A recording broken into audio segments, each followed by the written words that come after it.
Welcome to BāKIT Box's gluten-free Rosette Macaron video tutorial. To start, bring 3 eggs to room temperature. You can do this by placing them in a bowl of warm water for 5 to 10 minutes. In macaron making, we call this aging our egg whites.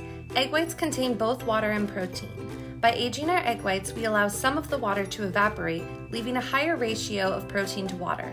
This will help keep our meringue stable and thick.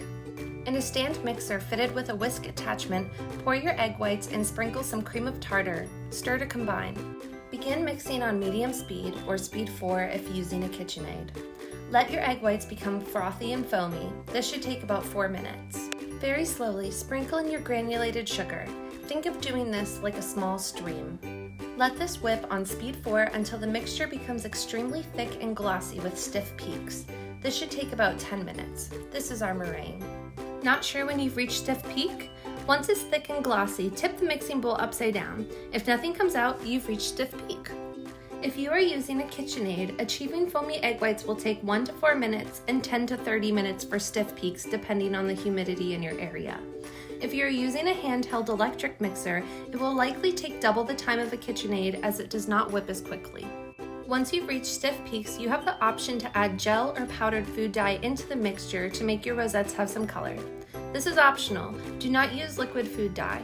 Liquid dye has too much moisture and will affect the consistency of our batter. In a large mixing bowl, sift your almond flour and powdered sugar. Whisk to combine. This is our tante pour tante. Tante pour tante is a French term used to describe the equal ratio of almond flour to powdered sugar. The French use this phrase to describe a number of desserts that use this ratio. Sifting allows us to make sure that there are no clumps of powdered sugar or almond flour. We whisk our sifted dry ingredients together to make sure that they are completely incorporated, which will give the shells the best chance of being full, shiny, and chewy. Add 1/3 of your tante pour tante to your meringue. Mix clockwise with a rubber spatula, making sure that once you reach the top of the bowl, you swipe down. Once it is mostly incorporated, add another third and repeat. Add your final third and repeat once more. Once your tante pour tante is fully incorporated, begin pressing your mixture to the side of the bowl and then scrape it off in a clockwise motion, swiping down when you reach the top of the bowl again. This mixing method is called a macaronage. Macaronage until your mixture loosens and flows like hot lava, taking about 10 seconds to meld back into itself. Fill your piping bag 1/2 to 3/4 of the way full. To make this easier, take a drinking glass and place your piping bag in, folding the ends over the glass. This will hold your piping bag in place while you fill it with your macaron batter. On your baking sheet, place your silpat. If using parchment paper, put 4 dots of your macaron mixture onto the tray in each corner and press the parchment paper on top to secure it in place. Hover your piping bag over the tray about 1/2 of an inch. Using consistent pressure, pipe a small dot and then a circle around it. Slowly release your pressure and pull away. This is your rosette. Leave about 1 inch in between rosettes. Fill your trays.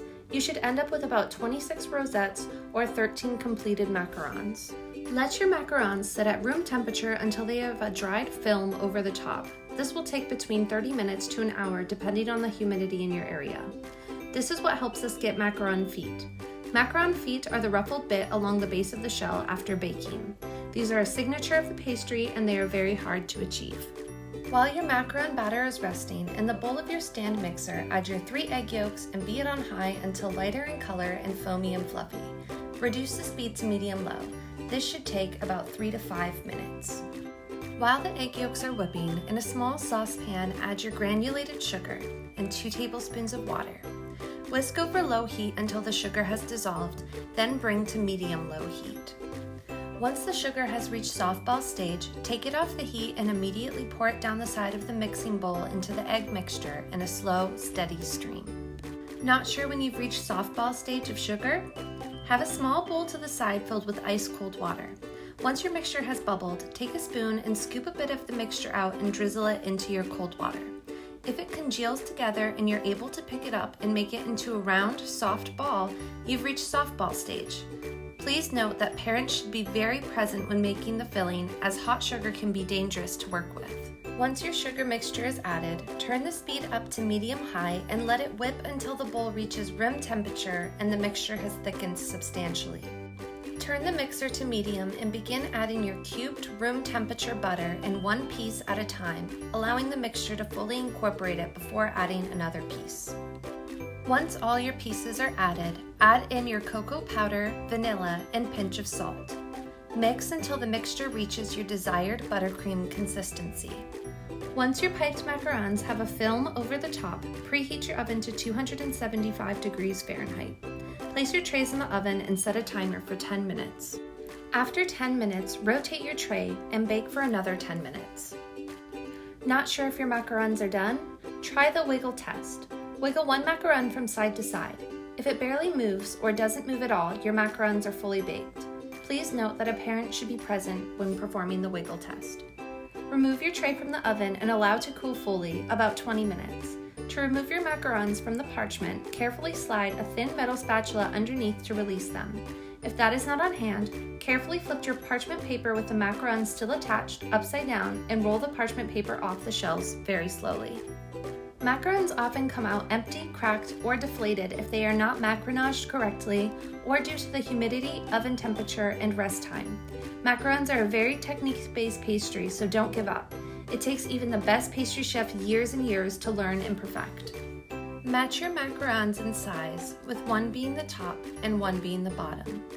Using a piping bag or a spoon, cover the bottoms of half of the macarons with chocolate buttercream. There will be leftover buttercream to enjoy. Top each with their other half to make a sandwich cookie. Let your macarons chill in the fridge for at least 1 hour or overnight, then enjoy. Please note that macarons must be stored in the refrigerator. Thank you for joining BāKIT Box on our Petite Pâtisserie adventure. Bon appétit!